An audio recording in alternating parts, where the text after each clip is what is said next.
आज हम आपको एक ऐसी कहानी सुनाने जा रहे हैं जो बज़ाहिर एक आम सा रेलवे का सफर था, मगर एक खानदान के लिए ये सफर एक ऐसा खौफनाक तजर्बा बन गया जिसे वो जिंदगी भर नहीं भूल सके।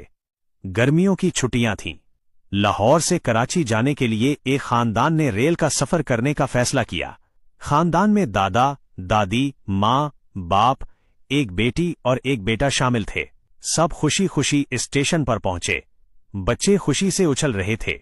दादी हाथ पकड़कर उनके पीछे पीछे चल रही थीं और दादाजी के हाथ में पुरानी लकड़ी की छड़ी थी। ट्रेन रवाना हुई तो पहले पहल सफर बिल्कुल आम लगा। खिड़की से बाहर अंधेरा छा रहा था। खेत खलियान पीछे रह गए थे। कहीं कहीं दूर रोशनी के बल्ब झुलमिलाते दिखाई देते। डब्बे में कुछ मुसाफिर हंस रहे थे, कुछ खाना खा रहे थे और कुछ ऊँघने लगे थे। दादाजी अपनी तस्बीह घुमा रहे थे, जबकि दादी बच्चों को पुरानी किस्से कहानियां सुना रही थीं। बच्चे भी हंसते खेलते वक्त गुजार रहे थे। लेकिन आहिस्ता आहिस्ता माहौल बदलने लगा। जैसे ही ट्रेन एक सुनसान और घने जंगल के इलाके में दाखिल हुई, अचानक लाइट्स बार बार बुझने और जलने लगीं।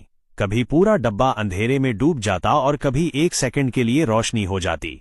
बच्चों ने डर के मारे मां को जोर से पकड़ लिया। बाप ने उन्हें तसल्ली दी, मगर खुद के चेहरे पर भी खौफ नुमाया था। अचानक एक हौलनाक मंजर सामने आया। डब्बे का दरवाजा खुद ब खुद चरचराता हुआ खुला। किसी ने हाथ नहीं लगाया था, लेकिन दरवाजा आहिस्ता आहिस्ता खुलता गया।